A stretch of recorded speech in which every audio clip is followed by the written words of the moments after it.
bëgg indi ay leeral ci li nga xam ne xëy na ab liggéey la boo xam ne dañu ko dénkoon ñu am ñuñ ko àndaloon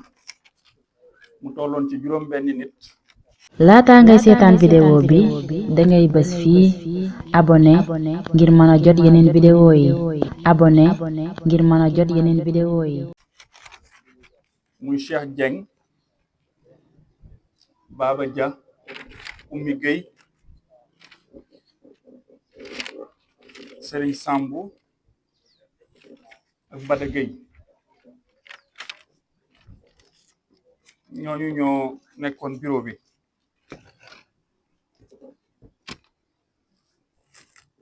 muy liggéey boo xam ne ñoom ñi ma ko àndaloon ñëpp maa ngi leen di sant di leen gërëm ci seen taxawaay liñ man lépp def nañ ko yàlla dogal ñu ak si fii tey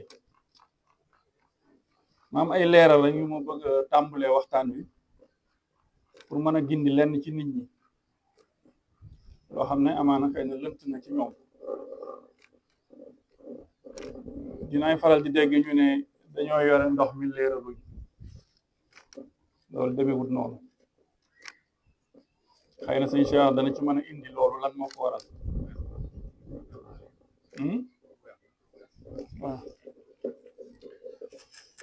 waaw comité bi daje woon nañ fii 2021 ñu taxawaloon benn comité boobu ñu waxoon ne bu at mi dee danañ def rapport ñu renouveler comité bi mu nekkoon benn comité ad hoc bi at mi dee def nañu situation bi dem nañ ci sëñ Abdourahmane jox ko dem nañ ci préfet bi fi nekkoon jox ko dem nañ ci maire bi fi nekk yëbbal ko liggéey bi dem ci Abdoulou mi fi nekkoon yàlla na ko yàlla jéggal jox ko sëñ Cheikh Seck mii boobu am na kuréel gu mu jiite ci dëkk bi woo nañ ko fii ci biir kër gi jébbal ko rapport bi ñoom ñëpp ñu wax leen ne leen na ngeen changer comité bi te bu leen ñu ci boole ba fii may wax ak yéen defuñu ko kon la ko tardeel ba nëga ni changé wuñu comité bi xëy na ñoom danañ ci indi ay leeral waaye loolu ñoom suñu yoon nekku ci ndax ñun duñu changer comité duñu tànn ay délégué kon ñoom ñi nga xam ne ñooy kilifa yi te waroon koo def lan moo tax defuñu ko loolu ñoom ñoo ko xam. loolu lay leeral ci loolu li ci des nag ay tënk lay doon ndax dëkk bi tànn nañ ay délégué daje na ma ak ñoom bërki démb yéen doog ñoom defal naa leen situation bi lañ bëgg a leerlu lépp ñoom leeral nañ leen ko jox nañ leen rapport 2022 bi ba 2024 bi Ablaye Ndiaye mi nga xam ne itam mooy président bi jox naa ko rapport 2011 ba 2024 diir bi ñu def ci ndox mi mu nekk téeméeri weer ak juróom-benn fukk ak juróom-ñett yoo xam ne weer wu ci nekk luñ ci jaay ñaata mètre cube la ñaata lañ ci fay ñaata lañ ca dépensé lépp ngi ci biir rapport yi 2021 toogoon naa fii defal leen rapport wax leen ne leen ku ci am lu ko lënt na ñëw leerlu ko ba fii may wax ak yow benn nit ñëwut leerlu ko loole it joxaat naa ko Ablaye Ndiaye kon nag bu fekkente ne tànn nañu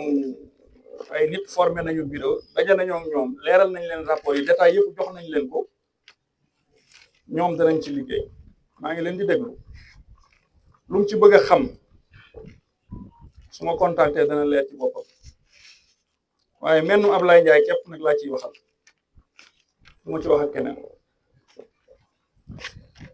léegi dinaa leen tënkal ñetti at yi ñu génn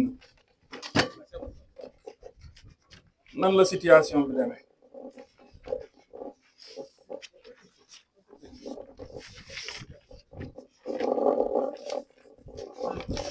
kuréel gi itam ni ñu doon liggéeyee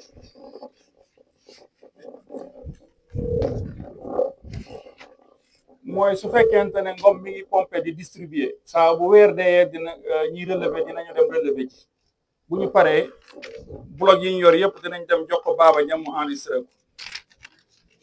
moom mooy fayu képp kuy fay ci moom ngay dem fay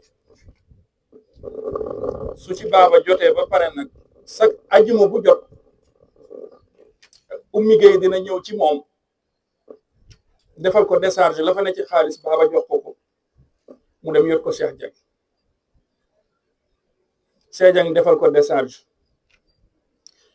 su weer dee nag baaba ja lépp loo xamante ni si jaay nañ ko fi ci ay metti bu ci ndox ci weer wi dana ma ko jox dina ma wax ñaata lañ ca fay ñaata la ci nit ñi fayagul weer yi weesu ñaata lañ ci fay gestion maanaam li ñuy wax fonctionnement forage moom laa ko dénkoon ndax moo gënoon a jege forage bi te moo gën a disponible te yor na moto te ngoom waxtu wu ne day soxla même minuit bu ko taaloon ne woowoon ne ko courant coupé na mu jóg dem jëndi gasoil yóbbul ko loolu Cheikh Dieng mënu ko moo taxoon ñu dénkoon ko baaba su weer wi dee lépp lu mu def ci forage bi dina ma ko wax ma enregistré ko Cheikh Dieng lépp lu mu fay ci personnel bi wala lépp loo xamante ni si fay na ko Senelec wala def na ko ci réseau bi bu weer wi dee moom itam dina ma wax lenn lu ci nekk mu ngi ko dépensé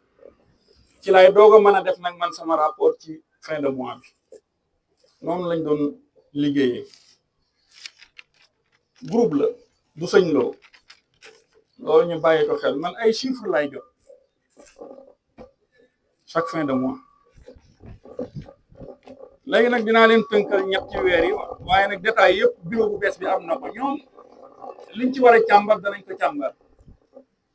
rapport bi nag bi mu paree dem naa ci sëñ Abdourahmane jox naa ko leeral naa ko itam ne ko am na lu fi jaaroon ay nit ñëw waxoon mu dugaloon ci yërmande xëy na ba wax ne loolu bari na nit ñi bay boo ñu bàyyi ko te ñu tàmbali waat te booba fekk na kuréel gi amee ay bor moom itam nit ñi yoreel ko ay bor ñu bàyyi bor yi ko nit ñi yoreel ba pare te fayu ñu bor yi mu yore loolu mi ngi topp kuréel gi ba léegi nee naa ko nag loolee buñ ko defaatee noonu itam ñooñee doonul woon fay ba léegi ñoo fi nekk fayuñu xëy na am na loo xam ne samay teggin moom du ma may ma toog fii di ko wax wante kuréel gu bees gi ñoom bépp dërëm buñ leen wax fii ne leen dégg nga nit ñi amee nañ ko lépp ngi ci machine u Baba Dia dana leen leer nañ ñi ñoom après ñoom ñooy xool nuñ ciy doxee ba man ko récupérer pour jot ci mais su ma leen tënkalee nag ñetti at yii moom nga xam ne moom lañ génn nii muy 2022 2023 ak 2024 529 164 mètres cubes lañ ci jaay ci bopp 529 164 mètres cubes mu war a nekk 118 320 820 ci xaalis nit ñi ñu ngi ci fay 74 556 070 francs lañ ci fay ak benn 2 853 400 soo ko boolee mooy 82 508 026 francs moom lañ ci fay plus bi ñuy ñëw 2024 li nga xam ne moom lañ indaale 2024 ci kees gi muy 4 898 556 soo boolee li ñu indaale 2022 ak li ñu liggéey ci li ñu jot ci xaalis ci ñetti at yi 82 508 026 francs la ci loolu dépensé nañu 80 845 946 francs lañ dépensé ci ñetti at yi 80 800 yooyu nag 42 437 080 francs yi Senelec lañ ko jox 42 millions yi ci ñetti at yi jox nañ ko Senelec lii mooy pièce de justification bi relevé la boo xam ne Senelec moo ko tiré jox naa ko comité bu bees bi bépp dërëm ci 42 400 yi ñu leen wax ne leen jox nañ ko Senelec soo duggee ci relevé bi di nga ko ci fekk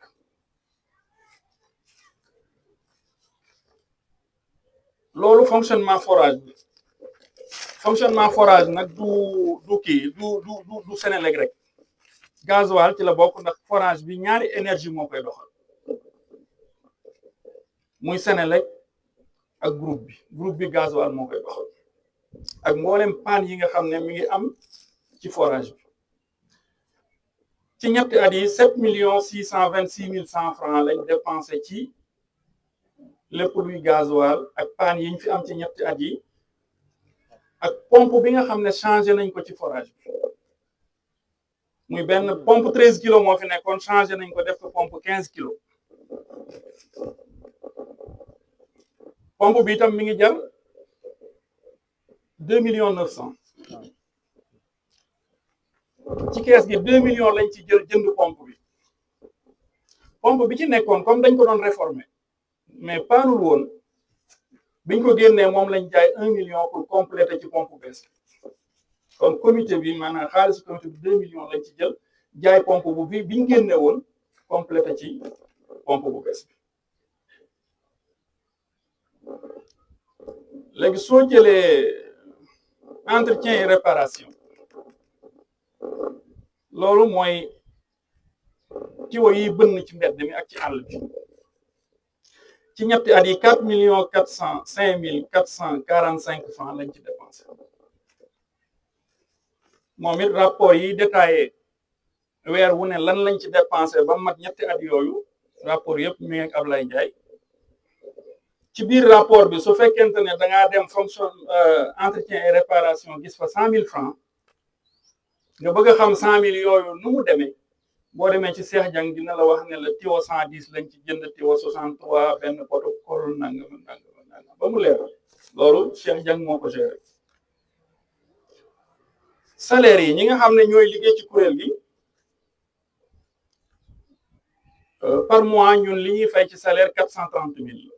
te juróom benn wala juróom ñaari nit ñi ngi liggéey ci kuréel gi ci comité bi mooy ki yor forage bi ki nekk ci bureau bi di fayeeku muy caissier bi releveurs yi ak plombier yi ñooñu ñëpp bu weer dee 430,000 francs lañ leen di fay Cheikh Dieng moo leen di fay ñi ñu ko doon fay itam ci dëkk bi lañ dëkk kenn benn doxandem nekku ci bu ngeen ko leerloo dana leer ci seen bopp dafa am lu ñuy wax indemnité bureau nga xam ne yoon moo ko kii ndax lii luñ tracé la yoon tënk ko mu wax ne mètre cube bu consommé bu nekk am na 12 francs yoo xam ne bureau bi ñoo ko moom loolu ci ñetti at yi 6,591,387 la yiñ ko joxam yi fi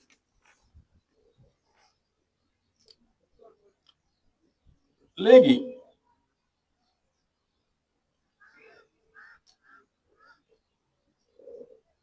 boo jëlee li ñu leen waxoon ne leen dégg nga 118,320,820 lañ jaay li ci nit ñi fay lépp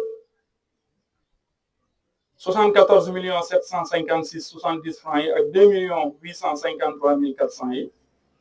am na 40,711,350 yoo xam ne mi ngi ci nit ñi dërëm bu ngeen ci bëgg a xam bu ngeen demee ci baaba dana wax ku ko yore ci machine am loolu baaba dina ci liggéey ak Ablaye Ndiaye te loolu it bor bi ëpp na ko ndax lii ma leen di wax nii décembre bokku ci ndax bëggoon na yàkkamti woon pour defar rapport yi su ma toogoon di xaaraat décembre day gën a gudd donc décembre bokkul ci lii te def ci doole chantier yi nga xam ne dañoo nekk ci dëkk bi ay nit di ko tàmbali di móol di tabax te saa bu ñu noppee tëj la bi na ba dem seen yoon mënoo ko facturer doo am koo ko jox yooyu yëpp buñ ko relever ñoom day dolli si ku ci bor bi loolu ñu bàyyi ko xel moom itam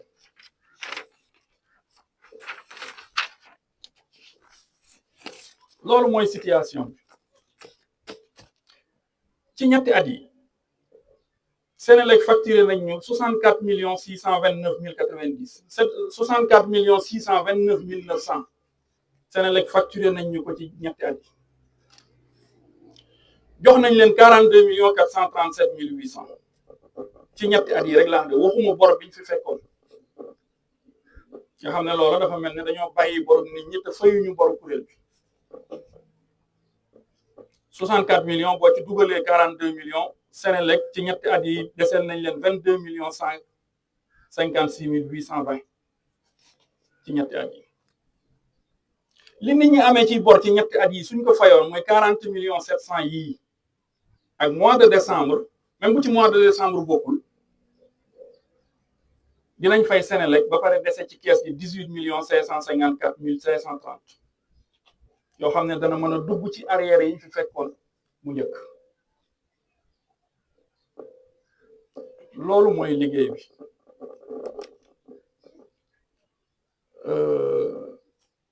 bor yi ni mu toftaloo nii la. boo jëlee 2022 li ñu jaay ci ndox téeméer boo jël am na ñaar fukk ak ñaar yoo xam ne nit ñi fayuñu ko. boo jëlee 2023 li ñu jaay ci ndox téeméer boo jël am na fanweer ak benn yu nit ñi fayuñu ko. boo ñëwee 2024 téeméer bu ñu jaay am na ñeent fukk ak juróom-ñaar yoo xam ne nit ñi fayuñu ko. loolu yëpp nag mi ngi fi lépp lu ñu leen wax ci dépense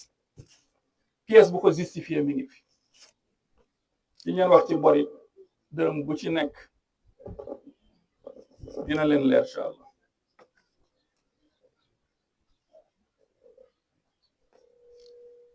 loolu mooy rapport bi. li ci des mooy ma mën leen situation forage bi fi mu toll. liggéey boo xamante ni depuis 2011 prix ndox bi mi ngi ci 225. loolu xëy na comité bu bees bi danañ ci liggéey ñoom danañ xam nuñ koy gérer waaye nag dina baax ma leeral naa leen ko. 2022 64 millions yi ma leen wax laa leen bëgg a leeral ni mu tëddee ba ngeen gis ni jamono di soppi ko ak ni muy doxee te prix ndox bi àndut ak moom di dem. waxuma dépense u tiwa yu yokk ak wala yu yokk ak yooyu yëpp waxuma ko mais pour ngeen am idée rek ci Senelec 2022 15 millions 606 mille 90 francs lañ ñu facturé Senelec. 2023 20 millions 930 mille 200. 2024 28 millions 92 mille 800. te gis nga pompe bii nii janvier 2023 lañ ko jënd. même rythme lay doxee même heure de pompage te gis nga 2023 ak 2024 am na différence presque 8 millions ci facture te yokkuñu benn heure de pompage parce que bi ñu duggee janvier 2024 dañoo changé compteur bi yóbbu ko GP nga xam ne par weer lañ koy facturé yokku tarif bi loolu moo tax mu dem 28 millions et quelque.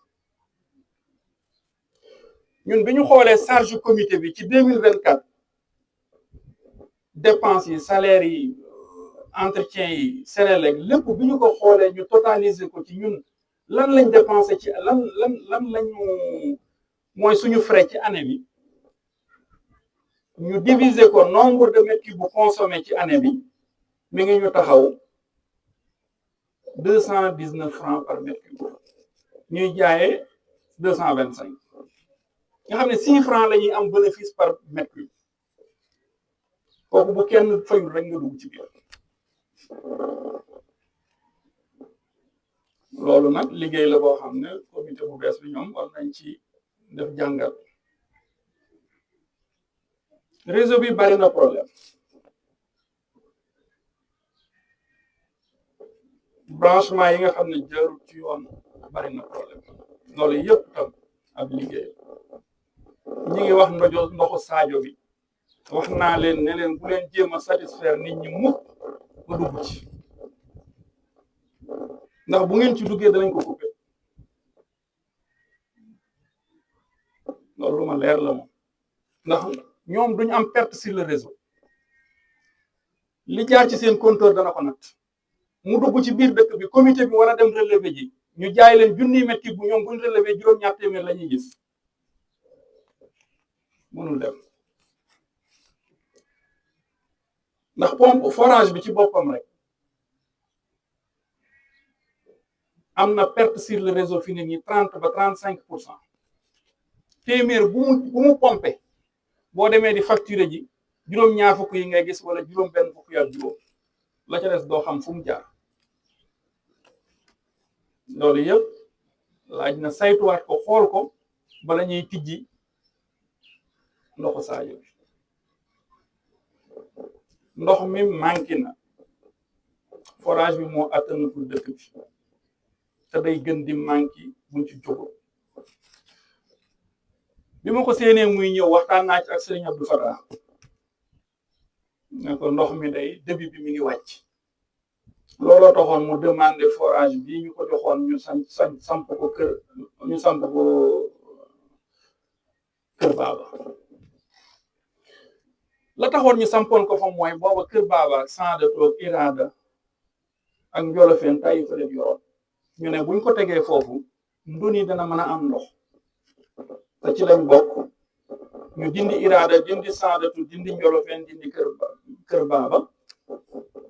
parce que foofu dafa kawe Taïf dafa nekk ci xóot kër baaba rek tiime na Taïf daanaka 17 mètres ci kaw biñ ko defee dindi nañ Irada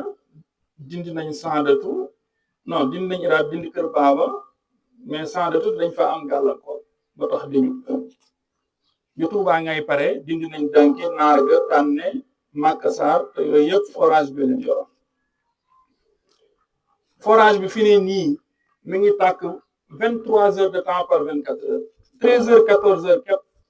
la ñuy fay pompe bi pour mu noppalu par jour benn waxtu yooyu yëpp muy point yoo xam ne nañ ko bàyyi xel te jàngat ko waaye li ëpp solo mooy assemblée bi bu ñuy wax assemblée nag mooy képp koo xam ne yor nga compteur di ko fay ñoo la ñooy assemblée bi nañ jàppale comité bi ñun ci situation yi ñu def ak yi ñu yor ak jàngat yi ñu def ak expérience bi ñu am nit ñi ñoo jàppul ci comité bi ñoo fayut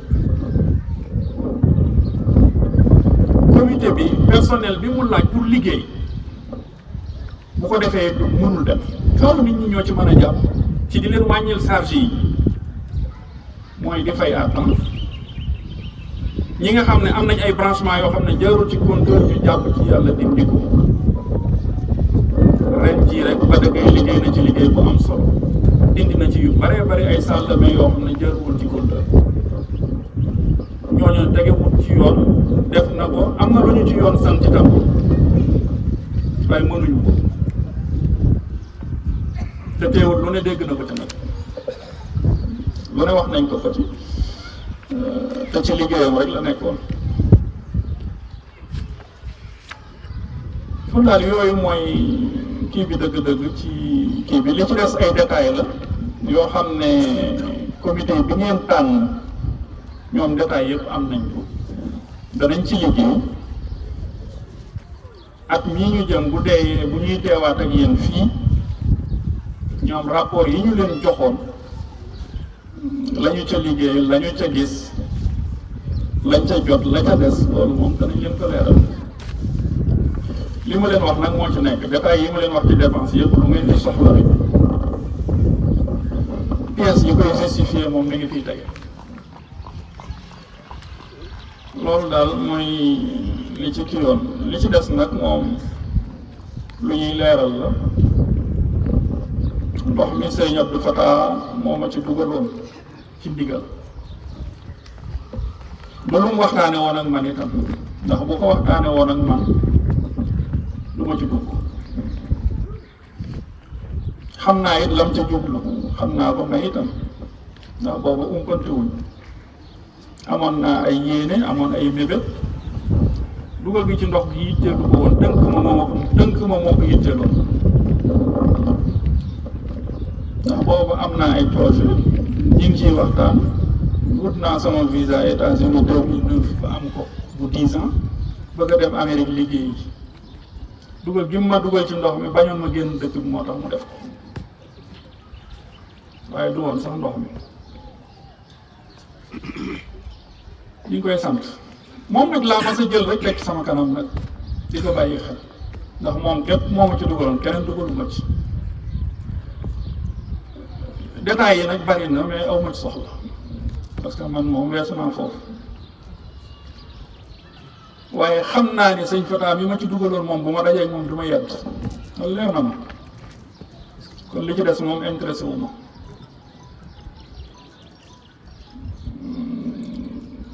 li ci des it mooy loolu xëy na sama mbirum bopp la sax xam naa ne jotaay bi mel ni moom fu ma leeral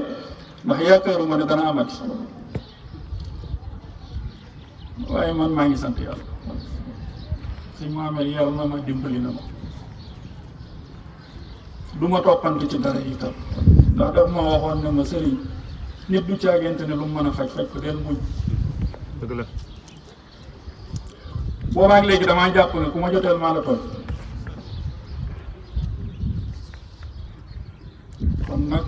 loolu moo nekkoon détail yi aw ma nag leneen lu ma ci saxaawaat wala lu ma ciy leeral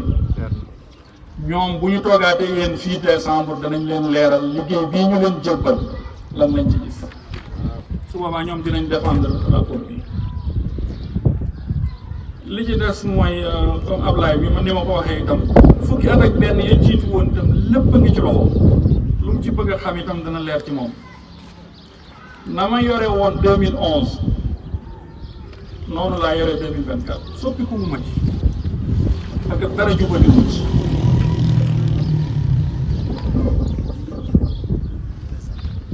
maa ngi ziar ñëpp di sant ñëpp asalaamaaleykum wa rahmatulah.